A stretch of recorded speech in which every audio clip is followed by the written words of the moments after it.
कस मानो खानिए, गलत हत्ते चढ़ गया तू। मैं तेनू झड़ंगी नहीं। भागती हुई गरिमा उस रोड साइड रोमियो को एक घुसा मारती है। तेरी तो ये कहानी शुरू होती है एक छोटे से शहर डाल्टनगंज से। डाल्टनगंज में शर्मा परिवार रहता था। शर्मा परिवार बड़ा ही सज्जन और सुशील था। ना किसी से बैर, ना किसी से ज्यादा बोलना, अपने काम से मतलब रखना। पर उसी घर में पैदा हुई गरिमा, जो उनके स्वभाव से बिल्कुल भी विपरीत थी।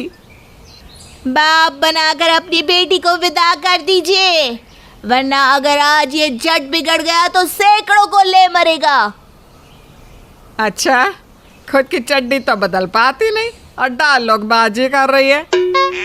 ये 2.5 किलो का हाथ अगर किसी पर उठता है ना, तो आदमी उठता नहीं, उठ जाता है। हाँ, बड़ी हीरो बन गई तू। जा अब स्कूल, देरी हो रही है। ये तो थी गरिमा के बचपन की एक झलक। सभी को लगा था कि समय के साथ गरिमा में समझदारी आ जाएगी और उसमें भी औरों की तरह गंभीरता आ जाएगी। पर कौन जानता था कि ऐसा बिल्कुल नहीं होने वाला था। उम्र के साथ गरिमा और भी गदर मचाने लगी थी। हर रोज उसके किसी न किसी से पंगे हो जाया करते थे। अब गरिमा 23 साल की हो चुकी थी। एक दिन वो कॉलेज से गुस्से में अपने घर आती है। ये पेड़े वाले बेटे को बुद्धि नहीं है क्या है? अपना घर खत्म हो गया है क्या, जो हमारे घर के बाहर रोज रोज गाड़ी पार्क कर देता है? और तू तो जब देखो घोड़े पर ही सवार रहती है। इतना गुस्सा अच्छा नहीं है बेटा। अभी अभी तो बाहर से आई है, बैठ। क्या बैठूं मम्मी? इतना भी चुप रहना अच्छा नहीं है। आज ये लोग घर के बाहर गाड़ी लगा रहे हैं, कल को कोई घर आकर ही बैठ जाएगा तो तुम लोग घर का हिस्सा भी उसे दे देना। तभी गरिमा के पापा इतनी चिलम चोट सुनकर कमरे से बाहर आते हैं। अरे क्या हो गया? इतना चीख क्यों रही है? अरे नहीं जी, वो तो हम बस अपनी कुछ बातें कर रहे थे, है ना गरिमा? अगर आज ये बाइक घर के बाहर से हटी नहीं तो मैं इस बाइक में ही आग लगा दूंगी। आप तो किसी से कुछ कहते ही नहीं है, इसी कारण हम यहाँ तक पहुँच गए हैं। अरे अब यहाँ पर तो सब खुद ही हर चीज़ के ज्ञाता है। हाँ, इसे सभी पता है, तो इसे ही देख लेने दो। गुस्से में गरिमा पेड़े वाले की पत्नी को फोन कर देती है।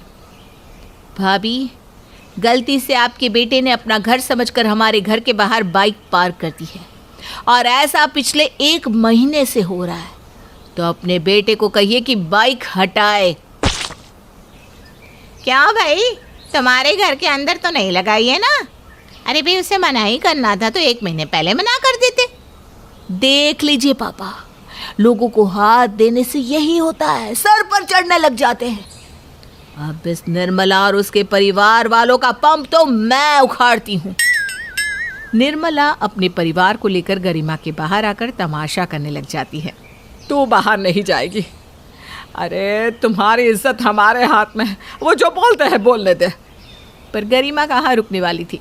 वो तो दरवाज़ा खोलकर गुस्से से दहाड़ती हुई बोलती है। उठा कर पटकूंगी, चीर दूंगा, फाड़ दूंगा। निकल जा बाइक लेकर, वरना आज के बाद न तेरी बाइक चलाने की हालत होगी और ना ही तेरे पास बाइक होगी। गरिमा की एक दहाड़ से पूरा मोहल्ला शांत हो जाता है। अपनी बेटी की बढ़ती उम्र को देखकर सीमा उसके लिए लड़के देखने लगती है, पर हर बार गरिमा रिश्ते को कोई ना कोई बहाने से मना कर देती और उसका गुस्सा बढ़ता ही रहता। अब उसके इस व्यवहार से रिश्ते आने भी कम होने लगते हैं। ऐसे ही समय बीतता जाता है। फिर एक दिन इत्तेफाक से सीमा के घर एक लड़की का रिश्ता आता है। मैं तेरे आगे हाथ जोड़ती हूँ बेटा, बस शादी तक अपना मुंह बंद रखना, उसके बाद जो करना है वो करना। जैसी तेरी ज़बान है ना, तेरी तो शादी होना ही मुश्किल है। बड़ी मुश्किल से ही रिश्ता हाथ आया है, अब ये हाथ से निकलना नहीं चाहिए बेटा। अपनी माँ की बात मानकर गरिमा चुप रहती है और उसकी शादी अच्छे से निपट जाती है।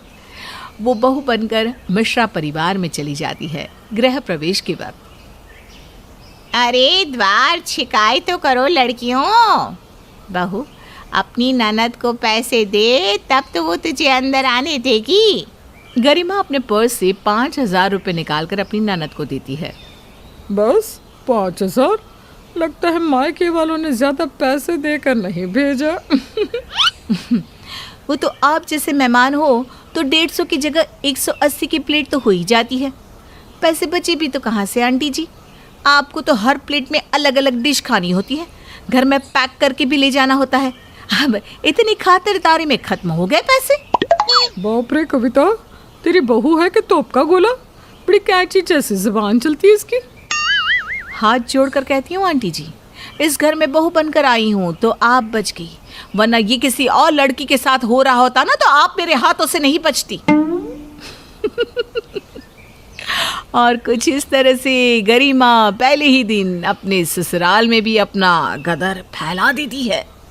गरिमा के ससुराल में आए उसे कुछ घंटे भी नहीं होते कि वहाँ उसकी डरती हुई माँ उसे कॉल करती है। अरे बेटा, अपने मायके की इज्जत रखना, अगर कोई 2 बात बोल देना तो चुपचाप सह लेना। हाँ, कोई मुझसे अच्छे से रहेगा तो मैं भी अच्छे से रहूंगी मम्मी, और अगर मेरे सामने किसी ने शान पत्ती की तो घूंसा मार कर रहूंगी मम्मी। देखिए जी, ये लड़की तो हमारी किस्मत फोड़ कर ही रहेगी, सुनती ही नहीं। सीमा अपनी बेटी को समझाने की बहुत कोशिश करती है, पर गरिमा तो सुनने वालों में से थी नहीं। गरिमा रोज सुबह उठकर घर का सारा काम करती, बड़ों को इज्जत देती, अपने पति की सेवा करती, पर जहाँ उसे कुछ भी गलत होता लगता है तो वो वहाँ बरस पड़ती। यूँ तो उसके ससुराल वाले उससे खुश थे, पर आस पड़ोस वालों को गरिमा ज़्यादा रास नहीं आती थी। गरिमा रसोई में एक दिन काम कर रही थी और प्रियंका अपनी सहेली से मिलने जाती है। अपनी बहू को बड़ा सर पर चढ़ाकर रख रही है तू शोभा। देखा है कभी मेरी बहू को कैसे चुपचाप रहती है? एक शब्द भी उसके मुंह से निकलते सुना है?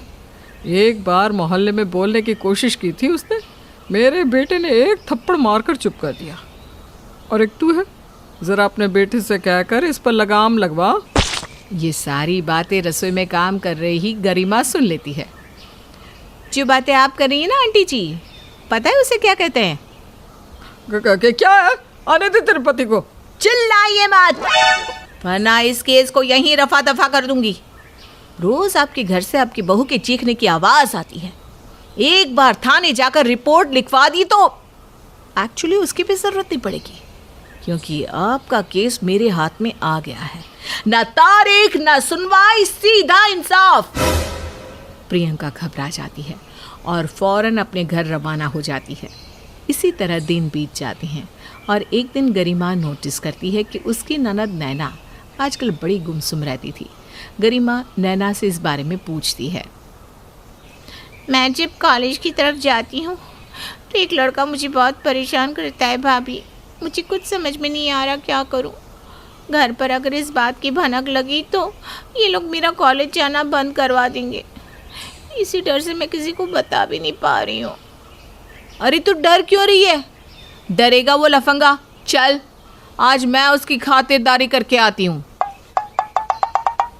गरिमा फौरन अपनी ननद के साथ बाहर निकल जाती है और उसे देखते ही रॉकी सीटी मारता है।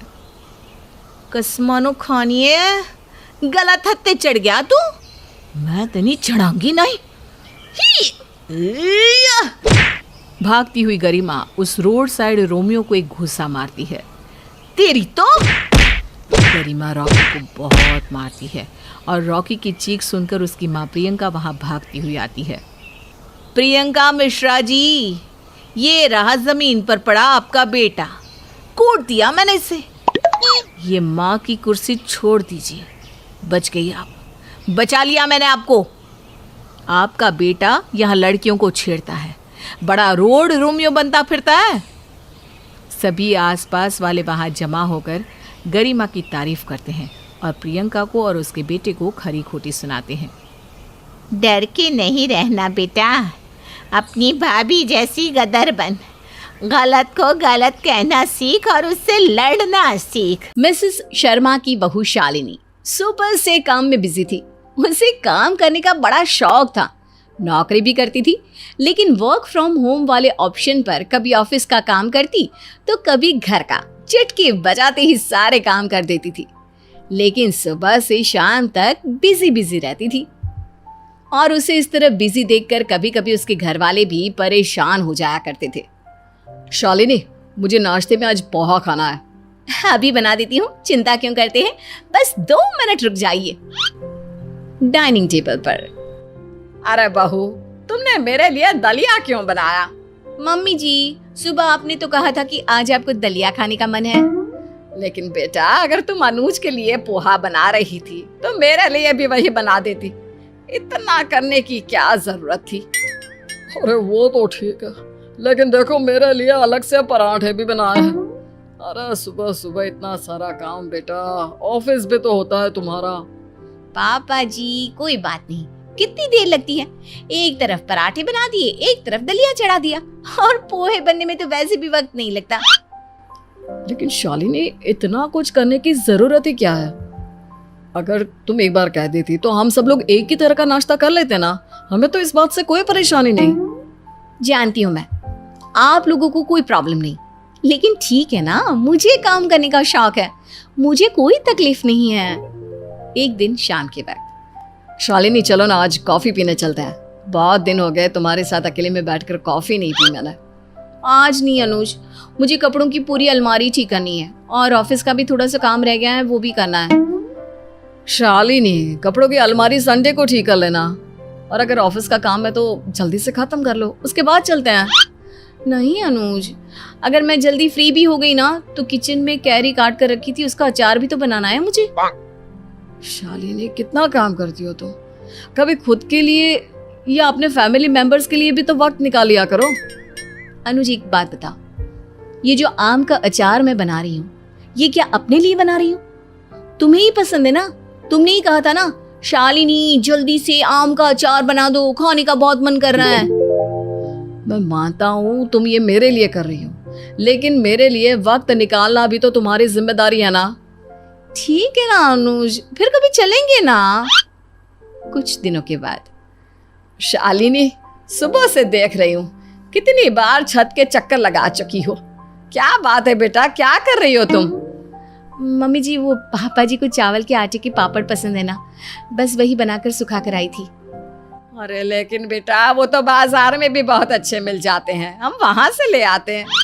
हाँ, मैं तो बाजार के बने हुए पापड़ ही खाता हूँ, काफी अच्छा स्वाद होता है उनका। नहीं पापा जी, आपकी उम्र में अब ये बाजार की बनी हुई चीजें खाना ठीक नहीं, मैंने बना दी है ना। लेकिन बेटा, कम से कम 20 बार सीढ़ियां उतर चढ़ चुकी हो, कभी तुम थक भी जाओगी बेटा ऐसा करते करते। कोई बात नहीं, पापा जी के लिए इतना तो कर ही सकती हूँ ना मैं। अच्छा ठीक है बेटा, एक काम करो, थोड़ी देर यहाँ आकर बैठो। चलो आज मैं तुम्हारे लिए चाय बना देती हूँ। मम्मी जी, चाय पीनी है तो मैं बना देती हूँ अगर आपका मन कर रहा है। अरे नहीं बेटा, मेरा चाय पीने का मन नहीं हो रहा, लेकिन तुम थक गई होगी इसलिए पूछ रही हूँ। अरे थोड़ी देर हमारे पास बैठकर बातें भी तो करो। मम्मी, मेरी ना अभी एक ऑफिस की बहुत ज़रूरी मीटिंग है, मैंने ही ऑफिस वालों को बोल कर रखा था कि इस वक्त मीटिंग कर देना, तो मैं आपसे ना फिर कभी बातें करने के लिए बैठूंगी, और फिर मीटिंग के बाद मुझे छत से पापड़ भी तो उठाकर लाने हैं ना। चलती हूँ मैं। शालिनी के जाने के बाद, तुम्हें नहीं लगता कि हमारी बहू कुछ ज्यादा ही काम करती है? अरे सारे घरों में तो ये परेशानी होती है कि बहू काम नहीं करती और सास परेशान रहती है, लेकिन हमारे घर में तो उल्टा ही है। शालिनी को इतना ज्यादा काम करते देखकर कभी कभी तो मैं परेशान हो जाती हूँ। तभी अनुज वहां पर आता है। मम्मी, शालिनी काम में इस कदर डूब गई है कि वो अपने घर वालों को भी वक्त नहीं देती। आपको नहीं लगता हमें इसका कुछ करना चाहिए? अरे लेकिन बेटा, हम क्या कर सकते हैं? मैं तो कई बार उससे कहती हूँ थोड़ा कम काम किया कर, इधर उधर घूमने फिरने जाया कर, लेकिन समझती ही नहीं। कोई बात नहीं मम्मी, मैं कुछ सोचता हूँ, कुछ तो करना पड़ेगा, वरना मेरी बीवी एक दिन मशीन बन जाएगी, हमारे लिए तो वक्त ही नहीं होगा उसके पास। कुछ दिनों के बाद, शालिनी जानती हो, हमारी कॉलोनी के सब लोग ना पिकनिक पर जा रहे हैं। मम्मी जी पापा जी ने भी अपना नाम लिखवा दिया है, हम भी पूरी फैमिली के साथ पिकनिक पर जाएंगे। तुम्हारे कहने का क्या मतलब है? कॉलोनी के सब लोग अपनी फैमिली के साथ पिकनिक पर जा रहे हैं? हाँ शालिनी, अच्छा है ना, सबको एक दूसरे के साथ टाइम स्पेंड करने का मौका मिलेगा। देखो मैंने तो छुट्टी भी ले ली है, तुम भी अपनी ऑफिस से छुट्टी ले लो। ठीक है अनुज, मैं आज ही मैसेज कर देती हूँ। पिकनिक वाले दिन। अनुज, शालिनी बेटा, तैयार तो हो ना? सब लोग निकलने वाले हैं। मम्मी बस मैं 2 मिनट में तैयार होकर आता हूँ। अनुज बेटा, शालिनी कहाँ है? उसे भी कहो जल्दी से तैयार होकर आ जाए। गुप्ता जी कई बार मैसेज कर चुके हैं। पापा, शालिनी तो कहीं नजर नहीं आ रही। पता नहीं, अभी थोड़ी देर पहले तो यहीं कमरे में थी। कोई बात नहीं बेटा, उसे आवाज देकर बुला ले। देख, सब लोग निकल जाएंगे, फिर हम अकेले रह जाएंगे। ठीक है मम्मी, मैं अभी देखता हूँ शालिनी कहाँ है। अनुज शालिनी को ढूंढते ढूंढते घर की छत पर पहुंचता है। उसने देखा कि शालिनी घर की छत की धुलाई करने में लगी हुई थी। शालिनी, ये क्या कर रही हो तुम जानती नहीं हमें पिकनिक पर जाना है, और ये क्या हाल बना रखा है तुमने? अभी तक तैयार भी नहीं हुई। अनुज, मैंने सोचा कि पिकनिक के लिए आज छुट्टी ली हुई थी, तो क्यों ना इस छुट्टी में कुछ काम कर लिया जाए। लेकिन शालिनी, सब लोग पिकनिक के लिए निकलने वाले हैं और तुम तो अभी तक नहाई भी नहीं हो। वही तो, मैं तो छुट्टी का फायदा उठाना चाहती थी। सोचा घर की छत बहुत गंदी पड़ी है, क्यों ना इसे साफ कर दूं। रोज कपड़े सुखाती हूँ, कपड़े गिर कर गंदे हो जाते हैं। लेकिन शालिनी, हमें आज पिकनिक में जाना था। अब अनुज, एक काम करिए ना, मम्मी जी पापा जी के साथ आप पिकनिक पर चले जाइए। हाँ, आज मैं पूरे घर की धुलाई करके उसे अच्छे से चमका देती हूँ। आप लोग वापस लौट के आओगे ना, बहुत अच्छा लगेगा। नहीं शालिनी, ये पिकनिक फैमिली के साथ टाइम स्पेंड करने के लिए प्लान की है। अगर तुम यहाँ रह जाओगी तो मम्मी पापा के साथ मैं वहां जाकर क्या करूँगा? अनुज प्लीज, आप पिकनिक पर चले जाइए ना। देखिए, ऐसी हालत में मैं आपके साथ नहीं आ सकती। कितना सारा काम फैला कर रखा हुआ है मैंने। ठीक है, अब मैं क्या कर सकता हूँ? जानता हूँ तुम मेरी बात तो सुनने वाली हो नहीं। कुछ दिनों के बाद। क्या हुआ अनुज बेटा, इतने उदास क्यों लग रहे हो? क्या बताऊं पापा, शालिनी सारा दिन मशीन की तरह काम करती है। अगर 1 मिनट भी उससे कोई बात करने की कोशिश करे तो सुनती ही नहीं। हाँ बेटा, वो तो मैं भी देख रही हूँ। उस दिन पिकनिक पर भी वो हमारे साथ गई नहीं। लगता है जैसे उसके सर पर काम करने का भूत सवार है। देखो अनुज बेटा, शालिनी इस तरह तुम्हारी बात नहीं समझने वाली। तुम्हें कुछ करना पड़ेगा। लेकिन क्या पापा, क्या करना पड़ेगा मुझे? एक काम करो बेटा, कल जब शालिनी तुम्हारे लिए ब्रेकफास्ट बनाए ना, तो तुम लैपटॉप लेकर बैठ जाना और ब्रेकफास्ट बिना किए ही ऑफिस के लिए निकल जाना। और जब रात को आओ तो डिनर भी मत करना। मेरा मतलब बाहर से कुछ खाकर आ जाना। लेकिन काम का बहाना करके, अपने बिजी होने का बहाना करके शालिनी को पूरी तरह इग्नोर करते रहना। लेकिन पापा, उससे क्या होगा? वो तो खुश होगी ना कि मैं भी बिजी हो जाऊंगा, वो भी बिजी, उसे तो और ज्यादा वक्त मिल जाएगा। अरे नहीं बेटा, तेरे पापा जी ठीक कह रहे हैं।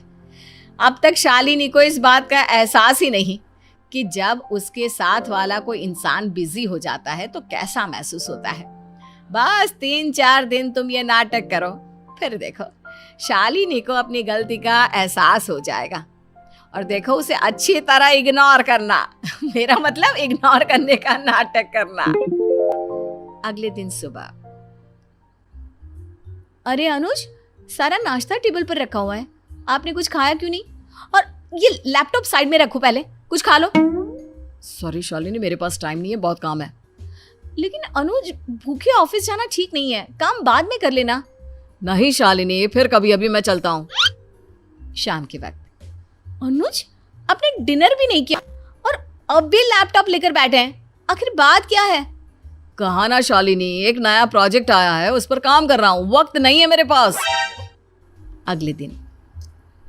अनुज, पता नहीं क्यों आज सुबह से पेट में बहुत दर्द हो रहा है। शालिनी, मुझे एक बहुत ज़रूरी काम याद आ गया है, मैं चलता हूँ, आज मुझे जल्दी ऑफिस भी जाना है। अनुज, मैं आपसे कुछ कह रही हूँ, मेरे पेट में दर्द हो रहा है। मैंने सुन लिया यार, लेकिन अभी मेरे पास बहुत काम है, मैं तुम्हारे लिए कुछ नहीं कर सकता, सॉरी, मुझे जाना होगा। अनुज का ऐसा बिहेवियर देखकर शालिनी दुखी हो जाती है और अपनी सास के पास जाती है। मम्मी जी, अनुज को पता नहीं क्या हुआ है, मेरी कोई बात ही नहीं सुनते। इतना अच्छा खाना बनाती हूँ, खाते ही नहीं। लेकिन ऐसी क्या बात है बेटा, क्या किया अनुज ने? मम्मी जी, मेरे पेट में बहुत दर्द हो रहा था। मैंने जब अनुज को बताया तो उन्होंने तो मेरी कोई बात ही नहीं सुनी। काम में बिजी होगा ना बेटा, शायद इसलिए नहीं सुन पाया होगा। लेकिन मम्मी जी ऐसा भी क्या काम, मुझे कितनी प्रॉब्लम हो रही थी। अगर 2 मिनट के लिए मेरी बात सुन लेते तो कौन सा उनका काम रुक जाता। शालिनी बेटा, वैसे बुरा मत मानना, लेकिन तुम भी तो यही करती हो ना, दिन रात मशीन की तरह काम करती हो, लेकिन अपने फैमिली मेंबर्स के साथ 1 मिनट भी स्पेंड नहीं करती। हाँ पापा जी, ठीक कह रहे हैं आप, लेकिन ये सारा काम मैं आप लोगों के लिए ही तो करती हूँ। घर को अच्छे से रखती हूँ, आप लोगों के लिए पैसे कमाती हूँ, तो इसमें गलत क्या है। बेटा इसमें गलत कुछ भी नहीं, लेकिन इन सब कामों के साथ या इन सब कामों को थोड़ा सा कम करके अपने पति और अपने परिवार के लोगों के साथ टाइम बिताना चाहिए। और चिंता मत करो, अनुज तुम्हें बस इसी बात का एहसास दिलाने के लिए नाटक कर रहा था। मम्मी बिल्कुल ठीक कह रही है शालिनी, माना कि तुम जो भी करती हो हमारे लिए, अपने परिवार के लिए करती हो, लेकिन काम के साथ साथ अपने परिवार के लिए वक्त निकालना भी बेहद जरूरी है, और वो तुम बिल्कुल नहीं करती। अब मेरी समझ में आ चुका है, आगे से आप लोगों को शिकायत का कोई मौका नहीं मिलेगा। 2 मिनट, मैं अभी दूध गर्म करके आती हूँ। अरे फिर से काम? और परिवार के सब लोग अनुज की ये बात सुनकर हंसने लगते हैं।